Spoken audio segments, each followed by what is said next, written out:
today. We are very honored to have with us Mayor Misty Buscher and Ramona Metzger, the city's Director of Office and Management and Budget, present the Springfield City Budget and the municipal priorities for the coming fiscal year. And our moderator today is Angie Muse. So Angie is our Vice President for the Citizens Club. If you'd like to come up and get us started. Thank you, Angie.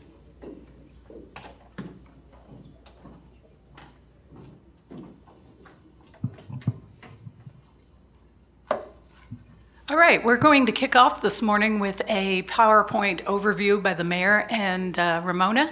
So if you all want to come on up to the stage and begin the presentation. Good morning, everyone. Thank you for being here. I'm Mayor Buscher. This is Budget Director Metzger. We do have a PowerPoint that will stop during slides and explain some of them. During your Q&A, if you have questions on slides, just tell us to go back and we will go back to those slides for you. And then we also have some of the directors of the agencies here in case you have in-depth questions about the agency itself that would be represented on the slide. Before we start our slideshow, I want to thank the Citizens Club for having us here. Thank you for moderating, Angie. Thank you, Haley, for the slideshow. It's amazing. Haley is the communications director for the city of Springfield. And then I also would like to ask, we have several of our directors here in the audience today. Could you just stand so that the crowd could recognize the directors that work at the city of Springfield that are here today representing the city? Thank you all for being here. And then I do notice that we have Alderman Donlin in the back, so I'm going to give him a shout out also. That's the only other elected official I think I see. All right. So this first slide is our funds, all the city funds, which total a budget of $740 million. And on the right, the funds are in the order of their size, with the electric fund being the largest of our city funds, and the second one being the corporate fund, which is the general fund, and the third being the water fund, then gas tax, capital improvement fund, self-insurance, sewer, library, and I don't know if you want me to read all of them, but they get smaller as they go down, with the last one being the 96 Capital Improvement Fund, with a balance of $6,500. We also have on the left, we have them in order of category by a fund type. So the Capital Projects Fund includes such things as our Capital Equipment Fund and our Capital Improvement Fund, and on the left we do have that labeled. And enterprise funds are like a business fund. They operate with user fees. So like the water fund, the electric fund, motor vehicle parking, Oak Ridge Cemetery, and the sewer fund. And the general fund includes our corporate and our library as a sub-fund. Internal service funds are like many businesses within the city. So those funds service other funds within the city and operate at a break even. And special revenue funds are just that. They are funds with a special revenue source dedicated to a specific purpose, which includes TIF funds, which is the bottom. We did break out TIF and special service area, but special revenue funds also includes grant funds. So, other than the general fund, the other funds are all, the revenue is designated for specific purposes and can't be used to help out another fund, bail another fund out, or just be used for purchasing anything. That's where the general fund comes in. And if we go to the next slide. I'm going to back up for just 1 second. The purpose of this is to let you see that our entire budget for the entire city is $740 million, because you, the taxpayers, need to know, what does it cost to operate this city? What do we have going on?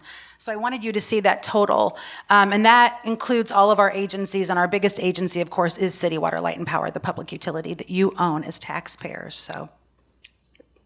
And on this next slide, the enterprise funds account for 48% of the revenue, 47% of the expenses, and the water and the electric fund are 97% of those enterprise funds. The other three enterprise funds make up less than 3%.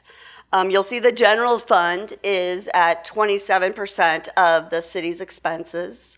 And the general fund is mainly police, fire, and public works, and it's comprised mainly of the personnel costs. That's our chief cost center. So, I mean, it does include administration and the other expenses of those departments, but the big one is the personnel costs. And then you can see that the other funds, which are all, again, dedicated with their resources, are all much smaller. And it's important for us just to kind of show you from this graphic where your funds are going, where your tax dollars or your paid funds for the public utility are going.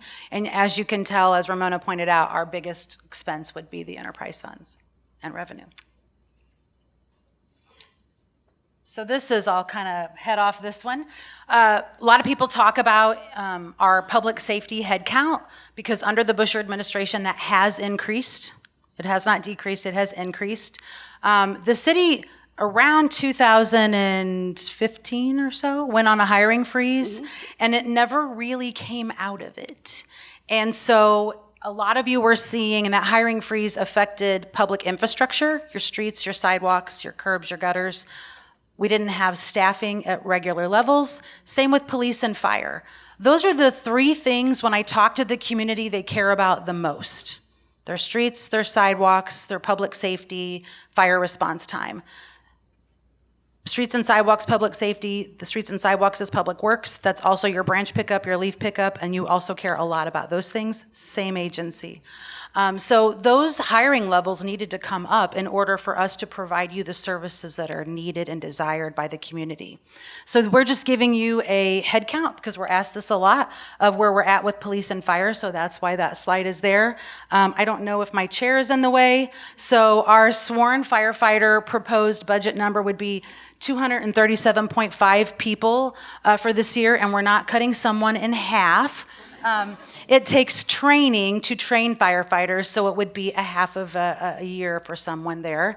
And then sworn officers for police were budgeted for 269. And again, they're not all hired or trained, but that's our budgeted number. And then with public works, it's 204 to provide you those services that you want to see in your community. And with the firefighters, we did add a new firehouse. So we have one additional firehouse, which accounts for the increase in the firefighters. And with the sworn officers, we are at levels that our police chief has never seen in his career. And he is 23 years or so in. 27. 27. I know it because I'm losing him. And the same with our fire chief. So while we're on this slide, Ed Canny and Ken Scarlett, if you could just stand up for a minute and we can applaud you for your years of service to the community of Springfield. Thank you so much. That's our police chief, Ken Scarlett, our fire chief, Ed Canny. Chief Scarlett's been with us, with you, the citizens, for 27 years. Chief Canny has been with you for 28 years. And we are honored to have worked alongside you and with you, and we will miss both of you. So, our Public Works Department also, the mayor has added zone managers. So we do have 5 at, they each work on 2 wards. So this is a calendar for our fire department that supplied us with some information. One of the most interesting things I think you need to look at is on the left that the fire department, Springfield Fire, went to 27,508 calls last year. So you can know what was the number of times that they went out and helped the public. That's the number of calls Springfield Fire went on, 27,508. Of those calls, it's broken out for you, which something I'm big on is us tracking and statistics, and something that we haven't always had the best software for that, correct, at the city, and we're working on upgrading that because it's important to me to have those statistics to know where our time is spent and what we're doing. And so EMS calls were 59% of that 27,508 number. And then all other fire calls, so like whether it's my house is on fire, I smell smoke, those things, or alarms going off, smoke alarms going off, or elevator, I'm stuck in an elevator. That happens a lot in Springfield. I found when I did my fire ride along. We did several of those, but 41% of the other calls. So the primary calls that go on are EMS calls. So from that, I do want to test the audience. How many people in this room have had to have Springfield Fire come to them for any sort of call, and especially EMS? Just take a look around. That's quite a few people in this small room that we have with just a few citizens that have used their services. You will find they will come quickly, they are professional, they are trained well, and Chief Canny has created an amazing staff and his command staff that when he does go, that will continue. We also have the number of EMTs included where we have basic EMTs. We have 71 of those, and then we have advanced EMTs, or they're also called EMT1s. We have 99, and then we have PMEDs, which are paramedics. Is that? Yeah. Paramedic and pre-hospital nurses, and we have 41 of those, and then we have rookie advanced EMTs, and we have 15 of those. Being trained. Being trained, yes. Yeah. Thank you. So now we're going to move into the police department quickly here. And I thought it was important that you, the citizens, see what the police department does, because other than coming to a call if you've been in a motor vehicle accident or something, you really aren't sure what's going on with the police department. We have a field operations division, a patrol division, traffic services, neighborhood police officers, a field training program. We have a criminal investigations division, which keeps crimes against persons, crimes against property, street crimes, and narcotics unit under that. We have a training academy that also under our admin services, which our admin services deputy chief is Josh Stunkel, and he's back there right there. If Josh will wave his hand. Thank you, Josh. And I'm sorry, the field ops division is deputy chief Andy Dodd, and Andy's back there. I saw you back there, so thank you for waving your hand for me. But the admin services area also is fiscal. They have to keep track of their costs and their manpower, their evidence. We have an evidence room. All the illegal drugs and guns that we collect have to go somewhere. That's the evidence room. Records and personnel section. Then we have specialty units. We have an ER. If you hear us say ERT, that's the emergency response team. We have a CRT, crisis response team, mobile field force, a boat patrol, a K-9 unit, an honor guard, and we have school resource officers in your schools. We also have task force at the police department. We work hand in hand with FBI. We have officers assigned to the FBI that work hand in hand with them. We have a DEA task force. We have an ATF gun crime task force. We have a Central Illinois Enforcement Group. We work hand in hand with the U.S. Marshals and with the task force as well. So to think that when someone comes when you have a motor vehicle accident, there are so many more officers out there doing all these things. And I thought it was important because as a citizen, I never heard that you hear where they're spending their time. So Springfield Police, fun statistics. 2024, 105,193 calls for service. Your police officers had 105,000 calls in 365 days of the year last year. That is an astounding number, and that number constantly increases. That was up 2.4% from the previous year, and we always see increases with those numbers. I will tell you from being the mayor on May 5th will be my second year anniversary. We're not there yet, but those calls for service increase. A lot of that are mental health calls and drug addiction calls. I'm just telling you right now what we're seeing. And as a society, this isn't a Springfield problem or an Illinois problem. It is a United States of America problem, in my opinion. We have turned our backs on the folks that need our help with mental health services and addiction services, and we have got to turn up the volume on that to get a hold of it. So, but thank you to Springfield Police for all you do, because they do an amazing job with those things. We have sworn staffing today. Of that 269 number we have budgeted, we have 250. And as much as I would love to say we'll be at 269 by the end of the year, it probably won't happen because we get folks in for training. Some of them decide, I don't really like this isn't for me. We have retirements, like our chief. We have lateral moves. Some folks will lateral out of our agency to go to maybe state police and make more money. So it's a constant ebb and flow at the police department. So as much as I would love to say we will be at that number this year, it probably would not happen. And then civilian staffing, we have budgeted 33 civilians to work in that agency, and we're at 30 right now. Some new initiatives, because we talked about for the budget year, what are we looking at doing for the year? With police, we are creating a real-time information center. It will not be near as cool as what you see as CSI, but we will be there on a Springfield level. So there will be, we have Fusus cameras. If anyone is a business owner in this area or in this room, please seek out Springfield Police Department. They have a Fusus system where they will connect their system with your cameras. And if there is a crime going on in your area, at that real-time crime center, they can access those cameras, pull them up, and tell the officers that are responding what they see and what's going on live, so that we can do a better job of assisting you when you need us. Our schools are signed up with that, our churches are signed up with that, and your businesses can be too. The Hoagland Center right here could be signed up. Professional development training, we're upping the volume on training always, and that is something we never want to let off the gas on, in my opinion. De-escalation tactics, training on that, and mental health awareness, and we've added to our mental health response unit this year in the budget to assist with those calls. They are upgrading their tasers. We are still working to increase our ATF gun crime task force. We have an e-bike initiative where you might possibly see some officers out on the electronic bikes, bicycles that are self-pedaling this year. And then our CAST team is new. It's something that we created under the Bush administration, and it's the Community Action Support Team. And right now we just have a small number of people on that team, less than 10. And what CAST is it's a team of people who we train to understand what goes on in the police department. They are citizens, and they do ride-alongs with our police department. They go to the training facility. They come to our squad meetings. They're integrated in the department so that when we have a crisis, we have community members with boots on the ground that understand what's going on, have their finger on the pulse, and can help us.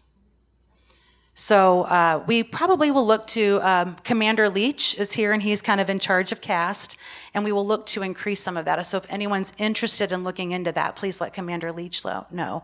But it was something I thought we needed in order to have a better connection between the citizens and the police department when we are in crisis, whether that crisis is a natural disaster or a man-made disaster. Also, through that, we have developed a very strong partnership with the Ministerial Alliance here in Springfield. Some of you may be a part of that. And the Ministerial Alliance has agreed that if we are in a crisis situation, I can call them and they will start a prayer chain immediately. And they will also come out to the crisis area to offer prayer support to anyone who needs it. Because I do think we have all different levels. So that is a multi-denominational faith group. You do not need to be only one denomination to be in that group, and we can offer services to people that way too. Your turn. All right. So I included our fire and police funding estimates. These were included in the budget presentation that was held in January. So the first chart, the red, shows the total corporate fund resources, and the blue shows our property tax estimates. And our pension, police and fire pension, is funded by property taxes.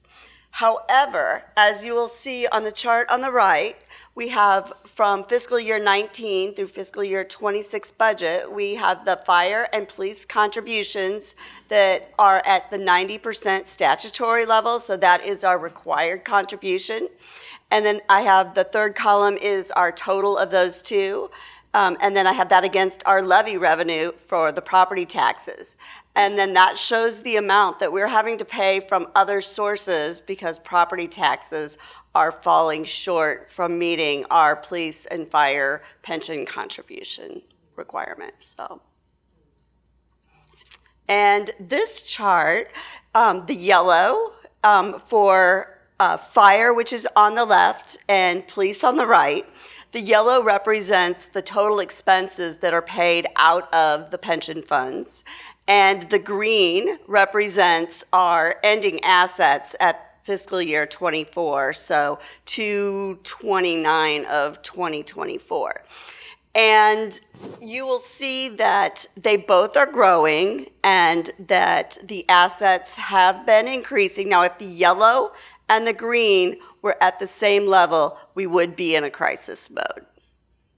And on that slide, I just want to point out that Article 3 and Article 4 of the state pension code is what dictates these pensions. It's not dictated by the men and women that serve you in our community. It's actually dictated by state statute. City Water, Light, and Power. And did I see, Yes, Doug? Doug is Oh, there he is. Doug Brown's here, your chief utility engineer. So all those questions get to go to him when they come up. City Water, Light, and Power has some great things on the horizon. They are looking for opportunities to create renewables. We have an ordinance on first reading last week, and then it'll be considered under a committee of the whole on Tuesday to purchase more solar for your energy needs. So we are looking to continue our renewable energy demand that we have. And then we are looking for AMI smart readers. We had a RFP go out to do that, to get those. And what an AMI smart reader is during the derecho in June of 2023, maybe some of you in this room were these folks, you lost power, but we did not know you're out of power. When I was a little girl, we would lose power. My mom would say, we had the phone on the wall with the cord that no longer exists. But she would say, call the utility and tell them we're out of power. And you dial the number and it'd be busy, busy, busy. And you just keep dialing till you got in. I don't know if anyone remembers doing that besides me. But that's still the system today. The phone isn't on the wall anymore, but you still have to call us and tell us you don't have power. So the AMI readers are to resolve that issue, that it is an electronic reader that will tell us at the utility, you don't have power. Those need to be put in place, so you don't have to call and tell us anymore. We are also looking, Doug and I are both passionate about this, decommissioning the plants that we cannot use. I do not want our plants that we are not using to turn into the next Pillsbury, which Chris Richmond is here, who represents moving Pillsbury forward, but that would be not a good look for us as a city, so we need to work on decommissioning those. They have an integrated resource plan that they are working on to analyze our future energy resource needs and how they're going to provide them. Doug has added 25 megawatt solar energy. He is always looking for grants. He has a person in his team that looks for grants all the time for more ways to pay for solar, pay for wind, renewables, also EV chargers, grants for those. We also have the Department of Energy is funding, the federal Department of Energy is funding a carbon capture pilot at Dolman 4. It's going on right now. There is no sequestration going on, so don't go there. All they're doing is captioning the carbon emissions from our plant, cleaning it and putting it in the air. And they're testing it and watching those results. And it's actually being funded by Department of Energy. And then the utility, the electric part of the utility has contributed a lot of money to the rail relocation project, and that's something you should know. Your money is going towards that. And this year they will have about $150,000 expense to that. The water fund is next. We did have water rate increases, so that was one of the first things that I had to do as a new mayor. It's not a fun thing to increase your rates, but when I started as the mayor, the water fund is being ran by Todd LaFountain, and Todd sat me down and said, we will have to lay off employees. The water department is what takes the water from Lake Springfield, puts it through a filtration process, and makes it safe and clean for you to drink. We do not want to lay off employees. The fund had been pilferated. So we had to have a water rate increase, A, to not do that, and B, we have lead service line replacements we need to do by state statute and now federal law. And then also we have a lot of aged water mains in our community that break and they have not been attended to because there was no funding to do so. So those rate increases are to provide you the services you need. They're not doing fun, lovely things. The next part of that slide at the bottom are some goals that we have. We need $10.8 million for water main and lead service line replacement. We will do 550 line replacements over the next 2 years. We are on schedule to follow what the state statute requires for lead service line replacement. We are looking for additional federal grants to help with a water distribution facility. We need a new one of those. We have to relocate the facility we have now. A portion of the ground is near the race riot site, and that is something that group would like to utilize, so we need to move that facility. So we're looking for grants and money for that. We have to replace some equipment. And then this fund has $4.8 million to put forward towards a railroad relocation. It's a lot. And then what kind of cool initiatives do we want to see coming? The first thing that you'll see is this graph at the top, the open houses. I don't know if you've heard we're doing open houses very soon at the city. Miss Williams, Director Williams, I call her Miss Haley in the office. Director Williams is working with me on 3 initiatives to do more community outreach, and this is the first of the 3. We're going to launch them in stages so they don't get all muddied. So the first one is the open houses. On May 3rd from 9 a.m. to 12 p.m., you can go to Station House 1, which is right down here on Capitol, and there is an open house at the Springfield Fire Department. You can bring kids, adults, anyone you want. You can walk through the fire department, see where they stay, where they live, where they eat, climb on the fire trucks, do all kinds of cool things. Chief Canny has some spray water. He's going to let you spray water from the hose. So, but it's just to kind of open up our facilities to you. They're your facilities. These are your tax dollars, and let you walk through and see what you own. You're the taxpayer. So the second one is going to be at Public Works on May 22nd. Director Fuchs is here. He was in the back. I don't know where he went. He's waving his coffee at me. That is from 3 to 5 p.m. on May 22nd at 222 North 17th. That's 17th and Clear Lake. If you go down the underpass, that's where our sewer barn is, and you get to go see where our crews report for work for Public Works projects with their dump trucks and their sewer trucks, and they're going to have all kinds of cool things for you there. And that's probably a facility none of you have really ever visited. On June 18th, Springfield Police is having their open house from 4 to 7 p.m. at their facility at 3501 Color Plant Road, which is kind of off of Peoria Road. That's their training facility, so you get to see simulators, how they train, what they do out there. We want you to walk through and see that and have discussions with us.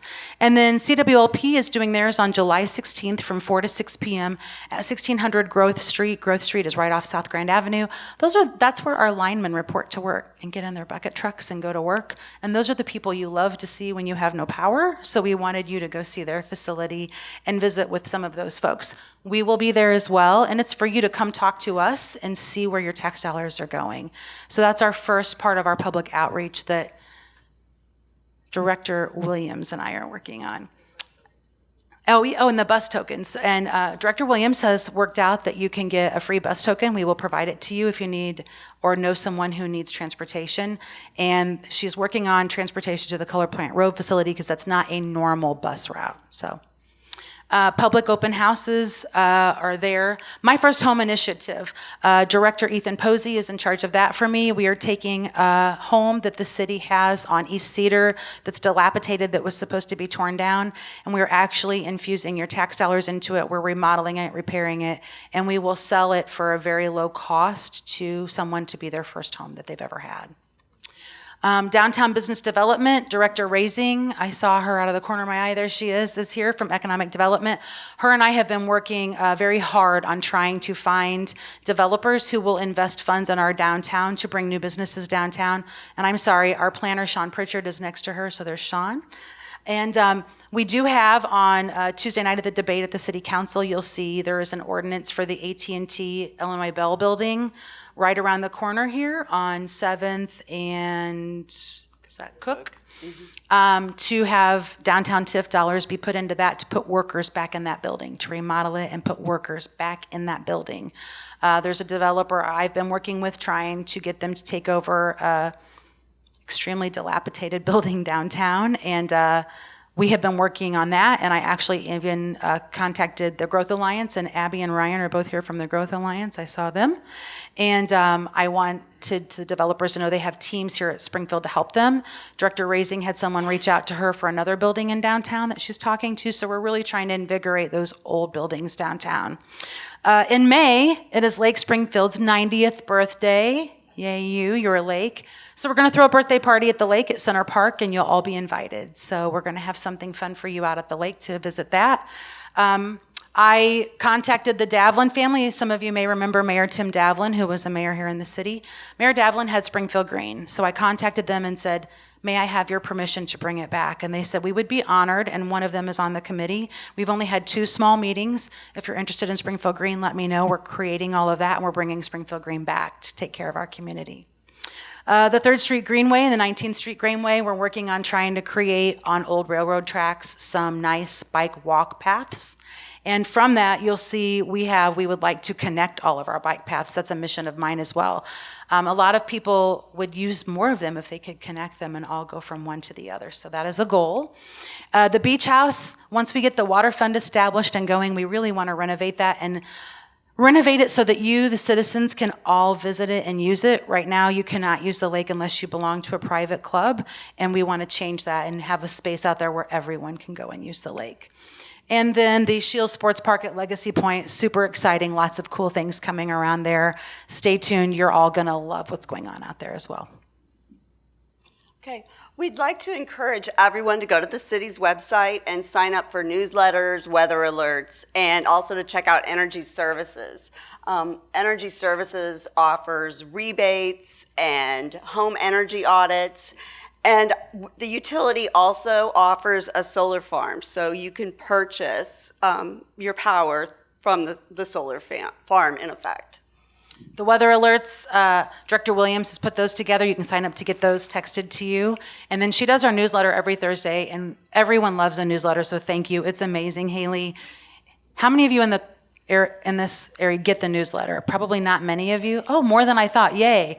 Please sign up for it. It's amazing. Director Williams tells you what's going on, cool things at the city, places you can go. All of our construction projects are on there every week. If you want to know if there's any work going on your commute to work or near your neighborhood, they're all listed there. She puts them all in there weekly, updates them weekly. Anything that you want to know about your community is going to be in that newsletter. It's really great, so thank you. And Miss Gwen is waving. I'm going to let her know that our library director, Gwen Harrison, is here, and there is a library corner on the newsletter, so you can always see what's going on at the library as well.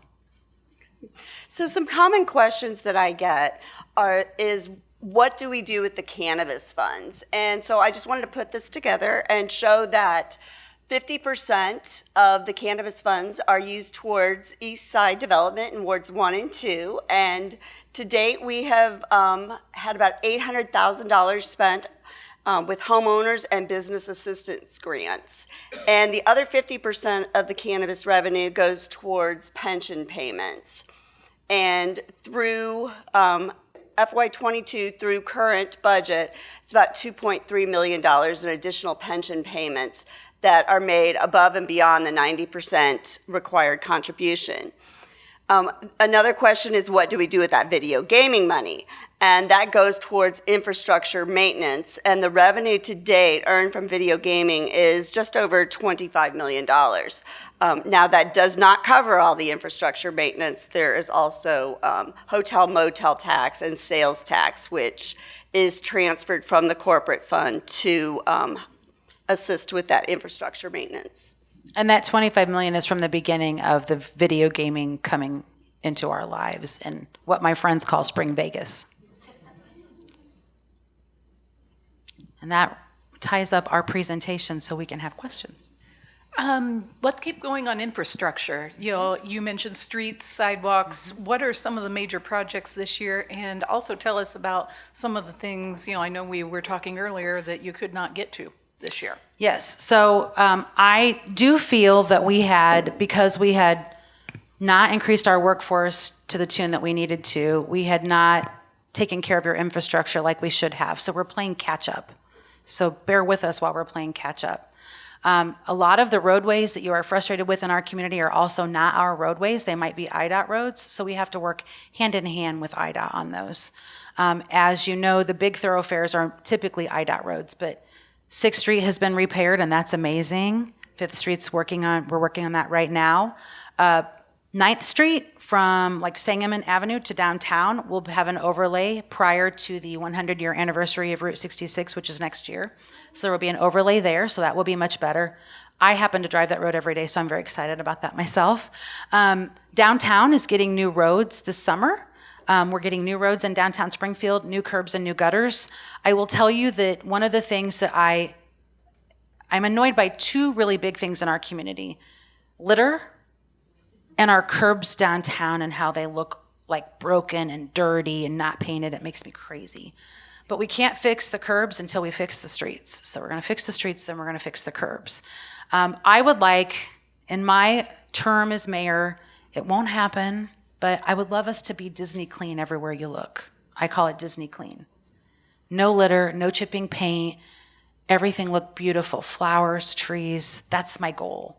We want Springfield Disney clean. So infrastructure with streets, that's kind of where we're going this summer. We do have please don't throw stones at me, a project going on West White Oaks Drive, that area where the Harvest Market and Thornton's is and Taco Bell is a very bad area to try to cross. That will end up getting widened, and down a little further where Cascade Drive is, we are putting a roundabout to help the traffic there. And I know some people really hate roundabouts, but it's the best way to have a traffic digest happen, so. Okay. And doubling back to the water lines, the lead lines, you mentioned, I think, 550 in this budget. Where does that stand for the total? All right, Mr. Brown. It's estimated probably we have close to 10,000. 10,000 water lines to replace, and we're going to do 550 of those in 2 years, so a lot. Okay. And we do have grant money. I do want to plug the utility for this. We have grant money we get from the federal government for those lead service lines, and they have only used the grant money for the homeowner portion. And we are going to our lowest income census tracts first. And so the homeowner isn't paying for that lead service line replacement from their home to the street. That's where the grant money is coming in. And then we're using the water fund money for our portion. Per the federal guidelines, we could use the federal money for our portion, but then what's that do to our citizen? So thank you for doing that, Doug. Speaking of federal, a lot of attention with big changes at the federal government right now, and also Big with changes, and also with the economy. Talk to us a bit about potential impact on the city from federal funding changes, and also just what the overall economic state could mean for the city and what you're doing to prepare. So we are awaiting our dollars to finish our rail relocation project. That's $155 million almost that we still need. And I have been in constant contact with our congressional delegates in DC, in addition to Congressman Darren LaHood, who's not one of our delegates from here, but he's used to represent a portion of this community. So I have been in constant contact with them since the change in the presidency, because I do not want us to lose that funding. It's very important to me that we finish that project. I don't have $155 million to give it. The state doesn't. We desperately need the federal funding. That 155 is in addition to what the state, the city, and the county are already contributing. So that's not the whole project to finish it. That's just the federal government portion. Oh, wait, I do need to shout out, Angela is here from Congresswoman Bazinski's office, so if you'd like to wave, you do have someone here from Congresswoman Bazinski's office. And thank you for being here, Angela Everett. She's amazing. But we don't want to lose that funding, and there is some real fear of losing that funding, which is why I've been in contact with our delegates. Our economic status in our country is, I would say, teetering would be a good maybe word to describe it right now. None of us know where it's going to land. And that has had some apprehension with people spending dollars and watching their retirement funds and wondering where those funds are going to land. So I think we have to be very careful with our spending and watch what we're doing until we figure out where that's going to go. And that also could impact future projects of people coming to our community if their revenues are down. What are some of the other key federal funds besides the rail project that we rely on? You mentioned water lines, grants. There's economic development grants, our community development block grant. A lot of the federal grant money flows through state and then to us as well. So let's see, we have we have millions of dollars of grants. A lot of police grants. SCVB has grants. Yes. Scott Dahl's here. Yep, and his are state grants. So if the federal funding gets cut from the state, it will have a trickle-down effect to the city. Yes. We are still waiting. I don't know, I don't want to jinx it, but we are still waiting for our FEMA money from the derecho. We have received the utilities portion of that, and right now, fingers crossed, we are in final stages, and I'm waiting for it to be obligated for our debris. We did receive the safety for police, fire, but that debris project was a very large project, and it has gone through a lot of iterations of review. So. Before we move into questions from the audience, just one last overall. This was your second budget. Yes. How is it different than your first, and what would you say were some lessons learned from the first go-round? I would say I want to thank all 10 of our council members, because our council members do try to work with us during the budget process to make sure that we can supply the services to you. Those council members represent each of our 10 wards, and they all want all the money for their ward, clearly, because that's what they were elected to say. But I have to watch out for every citizen in this community, all 10 wards. And oftentimes I have to do things that may not be popular in one ward, but it's popular in another. But that's my job as the mayor, is to try to balance that out. But I want to commend them on working with us on the budget. I brought them in because of the water rate increases. It really was a big bite of the apple to chew and swallow. So my first budget year, I brought each of them in 2 at a time, because if there's more than 3 of us, we violate Open Meetings Act, so only 2 at a time. But we went over the budget with them and set them in my conference room and made sure they were comfortable with what was going on before we gave it to them. This year we had no giant new initiatives. We didn't have to do that. But the first thing the director does is say, if you have questions or want to meet with us one-on-one, call and they will meet with them.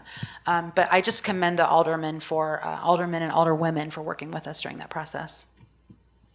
All right, I think let's turn it over. We've got a few more minutes left to questions. Joyce Okay, is... we have, Jim is going to come around with the microphone, and if you could stand up and state your name, and please don't give us a speech, just a question.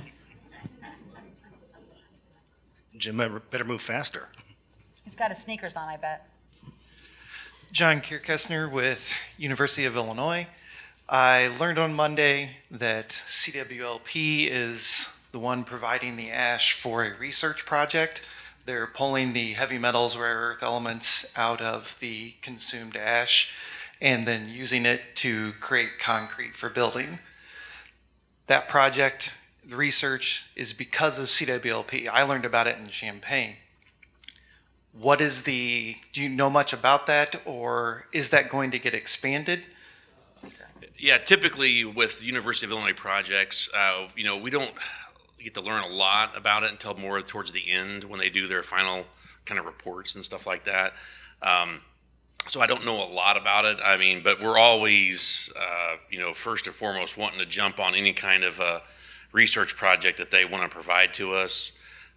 We're willing to cooperate, provide them, some resources, provide them with labor, monitoring, collecting samples or whatever they need to do that. And then in some cases, we did like an algae farm, basically on the site. I don't know if you'd heard about that one.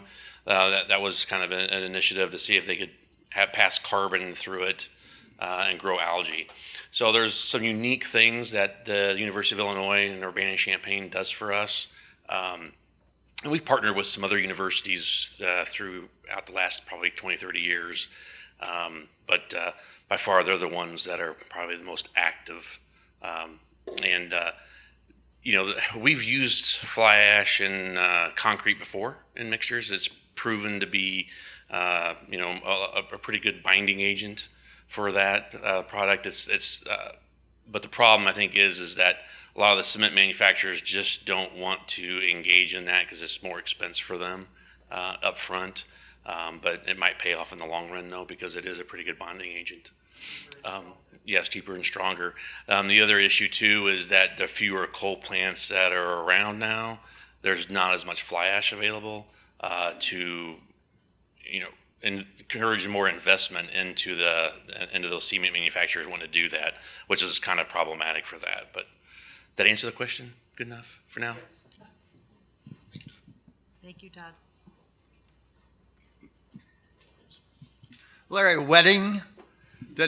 Going back to your first slide, did I read that correctly? That our income is 719 and we spend 741. Yes. We're The rest would be coming out of fund balance, and some of that is planned. The revenue may have been received in a previous year, and so it was planned to be spent in the subsequent year. And then some of it is coming from fund balance. The corporate fund, I believe it was right at $12 million of fund balance that was utilized in order to balance the budget. And following up with Mayor Busher talking about the trash, I'm glad to hear you address that. Almost anywhere in Springfield there's a fence. Boy, there's just trash that's lined up and down the fence. Out at the Walmart Aldi area out here at 6th Street, the fields are full of trash. Even the bushes have paper bags hanging on them. And I just wonder if we could contact Walmart and Aldi's and maybe they would cooperate and help clean up. And that is an initiative of Springfield Green. One of the few things that we've talked about is public-private partnership to work on our littering. So that is part of it. Terrific. Hi, Judy McCray, and I just recently became aware about the zone managers, and so I was going to see if someone could go over an overview of their general duties, because like I think the elderly in Springfield don't have access to websites and stuff to look all that up and know who they are, where to find them, how to contact them, and what they even do. Yes. And I was just wondering, like, could that be publicized in Illinois Times or something? So, like, they don't have to go to a website. Is anyone here from the Illinois Times? We'll ask our media partners to put a push on that. I will do that. So there are 5 zone managers. They represent, each zone manager has 2 wards. Their primary job is to be in a vehicle all day. They get in the vehicle and they drive around the wards and they assess whether it's somebody hasn't mowed their grass, there's now a tree down, there's a damaged power line, and they report it in a tablet so that the folks who work on those things, they're just the eyes and ears to the community. They go to all neighborhood association meetings. They will walk the neighborhoods. They've met with a lot of, I think there's probably people in this room who have met with them. I know the MacArthur Boulevard people get engaged with their zone manager, which is Mike Horn, and he's a great guy. Downtown Springfield has 2 zone managers because it's wards 2 and 5, so it's not the same one. Mishael Doss and Brady Zeiger represent downtown, but it's their job to assess. So yes, if you, they have cell phones that we issue them from the city, and if you have a complaint or a problem, you contact them and they will report it so that someone comes and addresses it. I know Mr. Horn, Mike Horn, was out in Irisdale subdivision. A citizen emailed me. He was assessing a sidewalk. He was driving around, saw a broken sidewalk, got out to take pictures to report it, that it needed to be replaced. And a citizen came out and saw him and said, "What are you doing? Who are you?" And he told her, and she said, "Well, walk down the street with me. This house has been ignored. No one's taking care of it." And he took note of that, and she gave him her complaints for the neighborhood, took note of everything. And she emailed me and said, "Thank you. He was out here proactively looking for problems. He was kind, he was helpful, and I appreciate that he was there." And Director Fuchs is in the back, David Fuchs. If you'll wave your hand, if you want to see David at the end, if you want to ask David for any information on them, but he's their Director of Public Works. He's in charge of the zone managers. But I just felt we were always reactive, waiting for you to tell us something was wrong, and we, the city, need to be proactive to fixing our problems. And hey, the communications director said she will work on getting with the media to ask them to push that out. And then we'll also, in turn with that, they work hand in hand with our neighborhood police officers. Our NPOs, it was important to me to increase the level of NPOs we had at the city, because those are the police officers you see driving around your subdivision, just checking things out, waving hi, talking to the kids, shooting hoops, coming to your neighborhood meetings. When I started, we only had 5 for the entire city, which was a big city. Now we have 10. So we'll put the neighborhood police officers with that too, so you know how to find your neighborhood police officer. If you want to go back to having neighborhood crime, Chief Scarlett, what are the neighborhood watch crime units, and you're like with your neighbors, they will work with you on getting some of that set up, because those have kind of gone by the wayside too. We need to do more of that as neighbors together. So we'll get that pushed out with it. Thank you. Hello, Mayor. Jill Steiner, President of ICON. I'm just wondering, how could there be opportunities to engage with the departments ahead of the budget presentations in January? They've kind of decided what's going to be done, but when could be the timing that we could engage with helping you suggestions on what the initiatives are and how to best impact the neighborhoods in a positive manner, particularly with large item pickup, which is, if we want to be Disney clean, we need to get the mattresses and the furniture out of the front yards. So I would suggest asking the director to have a meeting with you one-on-one so that you can share those desires with the director. And I would say probably no later than August, because actually we are putting our budget numbers together before September. I mean, those projects have to be figured out soon, because I, as the mayor, did not like, when I was treasurer, it felt like my council members that were serving at that time got the budget within maybe 8 to 10 days before they voted on it. That is so unfair. It's a huge document. It's important to me that they get it in December, that they have almost 45 to 60 days to look at it. So in order to do that, we really have to push all that in advance to give our council members time to analyze that. Wouldn't you agree? And I also think it's important that if you have an initiative, contact your alderperson. Yeah. What'd you say, Doug? Your website idea that you're going to create with, That's the second big push that we're going to do a second big push for community engagement after the open houses, and it'll all be online. Because a lot of people, I know not everybody uses the internet, but a lot of people have kids and jobs and sports and all these other things going on. Like, I sometimes wonder when I'm going to get to the laundry. So people can do something at midnight if that's when they're awake, or 2 a.m. So that's going to be our next engagement piece too. Hi, Mayor. Bernie Hi. Schoenberg. I still see out-of-towners sometimes try to stuff quarters in our meters downtown. And I'm wondering what the plan is. Should there be any notice to people on the streets that they don't have to pay, or when will these old meters come out? And I think I heard you say on the radio you want free parking, but why don't you elaborate? I do want free parking. You are correct. Thank you for the question. So there is, with Springfield Green, we're working on trying to remove the meter heads themselves. Not all the poles can be removed. For instance, we just had the St. Patrick's Day Parade downtown in March, and we have to make notice that you can't park on the street or you'll be towed for us to close the streets for events. So we do need some of the posts. So there is a sign company working with us to create ideas of what can go on some of those posts so that we can, maybe it's a penny, like a cool looking penny. Maybe it's a cardinal because that's the state bird, but make them decorative a little bit. And then we still have a way to put a bag over that to announce we need to close the street. Not all of them will be there, but some of the posts will still need to be saved. So that would eliminate anyone having to look at those meters and have the attempt to try to pay it. You do not need to pay the meters, but you do need to mind the parking zones, and that's something I do want to talk about. The zones say 2-hour parking, 3-hour parking, 4-hour parking, whatever that zone is, and those still need to be enforced. I do want free parking downtown, but those have to be enforced. And the reason I say that is we find even our own employees at the city will be running late for work and they'll pull up on the street. And if we don't have those zones, they won't get a ticket and won't have to move their car, which with whatever agency is downtown, whether it's the state workers or whomever. So we have to have those zones to make people not have workers park on those spaces so that when you come downtown, you have a space to park. So those zones are still going to be enforced. Yes, ma'am. Good morning. Good morning. Bill McCarty. You alluded to this already. You talked about fund balance, which some people refer to as the city's reserves.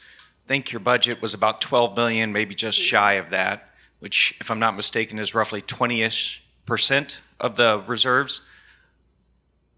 Is that 12 million dedicated to buildings or equipment or extra pension payments or anything, or is it more just for operations? I wasn't clear on that in the opening presentation. I was just hoping to get some clarity on that. Thank you. Included in the corporate fund, the budget for the corporate fund includes a fire truck, an ambulance, police cars. So it does include equipment. There were some extra pension payments that are included in that as well. I'm trying to think what all extra. Yes. So I mean, that was part of it. Gosh, I don't remember exactly. Oh, yes, the ERP upgrade. The finance system Yes. that doesn't track our percentages, we have to pay a large portion to do Yes. that. But we need a better, our finance system was installed when? 2011, and then it was upgraded in 2017, and now we're going to the cloud. And Yeah, everything's on servers right now, y'all. Like, we gotta get to 2025. And it also includes Microsoft 365 migration. Some of what we're using is Excel 2007, 2003. So we are using some very old technology. Outlook 2016 on my computer, I can tell you. Hi, I'm Mary Ellen Carlson, citizen, and I have a question regarding the CWLP at the coal ash pit. And there was a lot of activity around there and a lot of construction and what's going on. And the other question I have is, and I don't know if it's still going, but we had a lawsuit from CWLP regarding EPA, and I want to know the status of that. In regards to basically the ash ponds area, the work that's been going on for the last couple of years, one of the first things we had to do was relocate our lime ponds, which is basically what is the waste stuff that comes out of cleaning the water for the drinking water. It basically produces a lime product that we actually dispose of beneficially, but we had to relocate those lime ponds out of that area. So we built a pretty big structure for the new lime lagoons that we use for the water plant. And that was completed last year for the most part, as far as operationally, and then site cleanup, that kind of stuff occurred later. And then as far as the ash ponds go, we've applied for a permit to permanently close the ash ponds. We're waiting for approval from the Illinois EPA and the US EPA with that. We did get into some discussion with the US EPA. Basically, they had given us some notice of violations, and I would say that we disagreed with them on the extent of what they've done. And so the context of that is when you look back at when we provided our plans to them many years ago, and I don't have the dates in front of me on this, but a few years passed basically before they decided that they wanted to take a look. Instead of being more collaborative with us up front, they could have told us that, the studies that we performed, they needed to have, so I guess what I'm saying is like one, for example, is a 100-year rainstorm was a study for the ash ponds. They wanted a 1,000-year storm. They could have told us that up front. We wouldn't have had to repeat the work. And we're willing to do it. That's not the issue. There are some things that, it was kind of like what they called self-reporting. So we would just monitor things and post the data on our website. They didn't like the way we posted things. Again, they could have told us that sooner. They didn't have to wait. So we went through all of that, I would say some of these more ridiculous type of items. And there's a few items that they actually had some good feedback, I thought, that we should do, and we are going to do as we develop our final closure plan. And, with that, I think it was maybe December or January that we came to an agreement with them and entered into that agreement that allows us basically to be one of probably maybe the only ash pond in the country that's basically kind of recognized by the US EPA that appears that we're going to be able to move forward and close. So, and Illinois doesn't have their permitting process finalized with the US EPA yet. So we're hoping that gets finalized and we can move forward with this because we think it's going to take about 3 years to close the ash ponds. So that's a good thing. That answer the questions? Thank you. We need to wrap it up. It's after 9 o'clock, so we're going to thank our panel for being here today. Thank you very, very Joyce. much. Thank you, Angie, for moderating. Our next regular meeting will feature the State Capitol Complex architect. Her name's Andrea Aggert, and also Tim Patrick, who is the construction administrator for the state's Capitol Development Board. And they're going to give us an update on all the work they're doing in the Capitol building and the Armory and the new visitor center. And we'll be here on May 23rd. Now, that's not the last Friday, it's the fourth Friday. So May 23rd, mark your calendars. And then finally, we have a very special guest coming for a night performance of the Bob Gray evening event on May 13. It's Attorney General Kwame Raoul, and he will be here for an hour from 7 p.m. to 8 p.m. in the lower theater. So that's the LRS Theater downstairs on Tuesday night, May 13. So I hope you'll mark your calendars and come to that. And again, thanks everyone for being here. Have a great day. Thank you, Joy.